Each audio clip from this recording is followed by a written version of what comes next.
When I found my faith about 3 years ago, and I decided that I wanted to be a Christian, or that I had always been a Christian and I was now acknowledging it, and then after I started to, read the Bible and study Christian theology, and I came to the realization that I was a Reformed Protestant in my faith. That was sort of where my beliefs fit. I wanted to start to include more prayer into my day-to-day life. I wanted to pray as often as I could because it's one of the things that we're called to do, and it's how we help build a relationship with God and ask for forgiveness and all those things that are wonderful and that I consider vital to life now. And when I wanted to bring that into my day-to-day life, I wanted to have sort of an approach and a method to it that made me feel like I was doing it well. Not for anybody else, not to show off or anything like that, but that if I'm now in the belief that there's this thing that God asks us to do, that He wants us to do, then I want to do a good job at it because I'm being asked by God to do this thing. So why not do it well? Why half-ass it?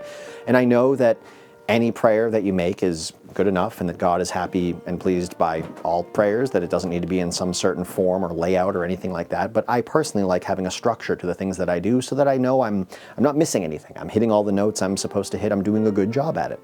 I'm doing it in a pleasing way. And so I originally, actually a few years ago, when I started praying, I went out and got a rosary, because that was the only form of prayer that I had ever seen that had like a structure to it, that had like a method of set of rules or prayers that you would follow in a specific order, and that ensured that your prayers were good prayers, or well done prayers, I guess you could say. And so I started using the rosary, and I actually prayed the rosary for about 2 or 3 months. And I would do it every day, sometimes twice a day. I think Catholic tradition says that you should do it like 5 or 6 times a day. I wasn't doing that.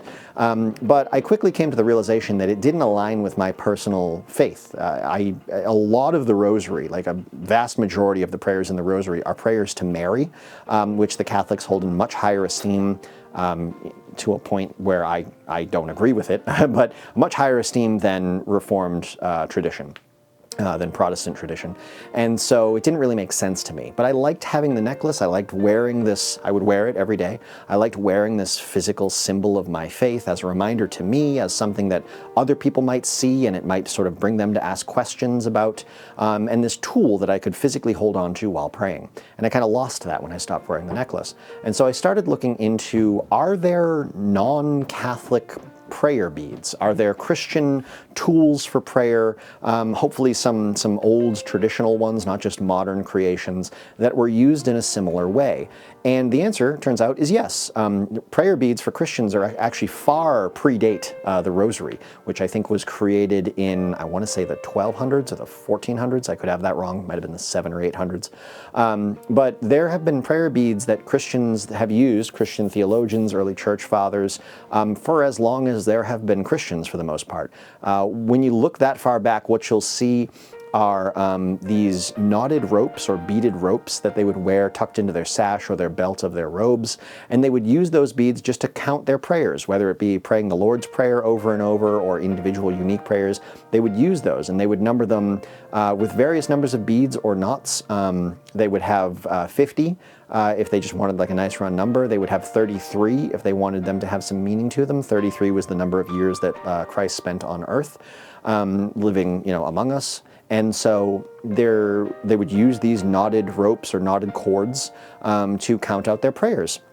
And then as sort of tradition evolved, they would start, instead of carrying them on their belt, they would wear them around their neck as a necklace, and they would maybe have an emblem on the bottom of them, a pendant, a cross, something to designate their faith or an emblem of their faith, as well as the beads that were then used for prayer.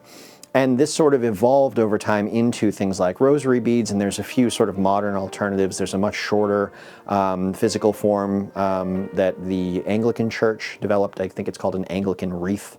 But these are things that existed. And so I felt it totally reasonable that I could make my own. And I wanted something that I could wear, like I used to wear my rosary, and I wanted something durable. I actually used to buy my rosaries from this great company called Rugged Rosaries. They're based out of Texas. They sell these all metal or paracord-based rosaries, super durable. However, I did have my daughter break one of mine once, and I had to order another because they're made out of brass, and brass isn't the hardest material. Nice thing about it is if you do accidentally pull one part of the beaded chain apart, you can reassemble it with some pliers on your own because it brass is somewhat flexible without having to heat it up or anything like that. And so you can kind of fix them if they break, but not as durable as I would hope. I want something like permanently durable. And so I ended up doing a little bit of research into how I wanted to design these prayer beads and what I could make them out of. I've never made jewelry of any kind before. And what I came up with, I'll show you, was this. And I'll talk about it for a moment, just because I wear this every day now and I really like it. So you can see big cross on the bottom, really big beads, very loud, very heavy.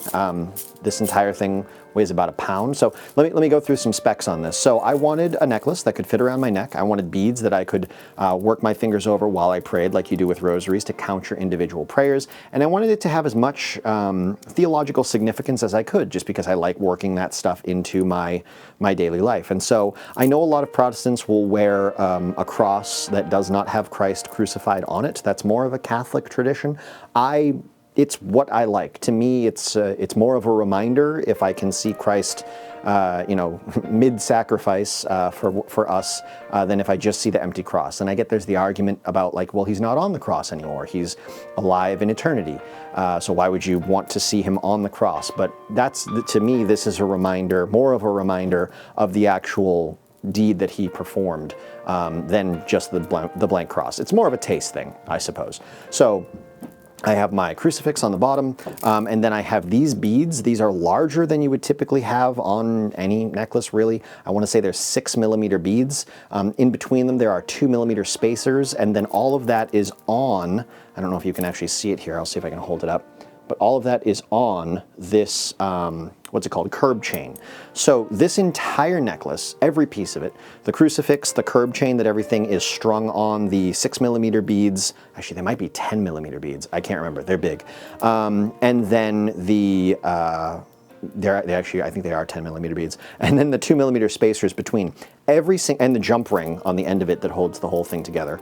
I don't know if you can see it, but there's no lobster clasp or anything like that. This does not open up. You just slide it over your head.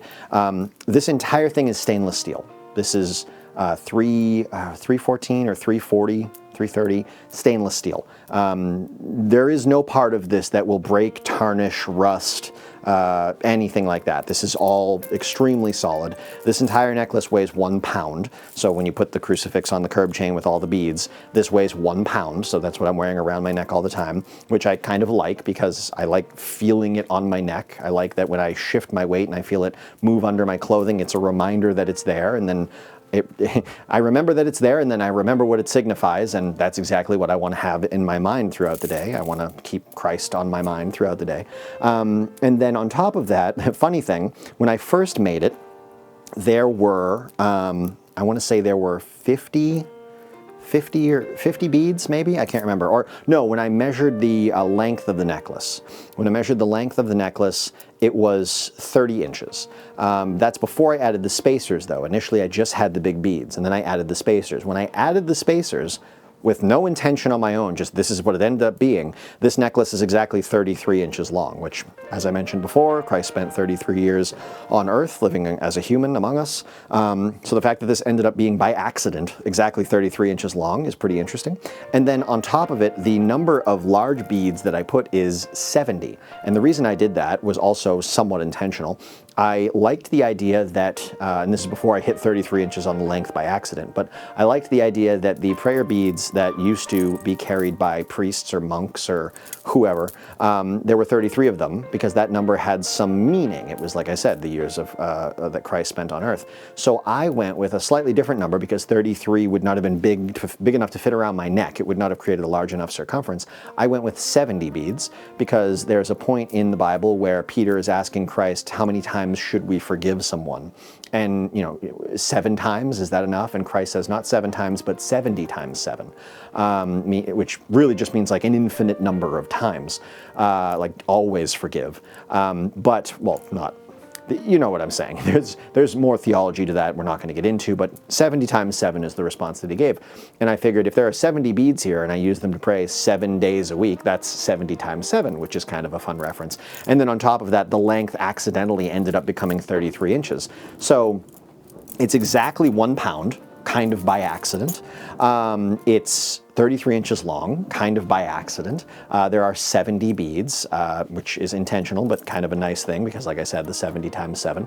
And I wear it every day, and it's a nice heavy reminder when it's on my neck of what it is that I believe and what I want to keep in my mind during the day. I usually wear it under all of my clothing, so it's against my skin.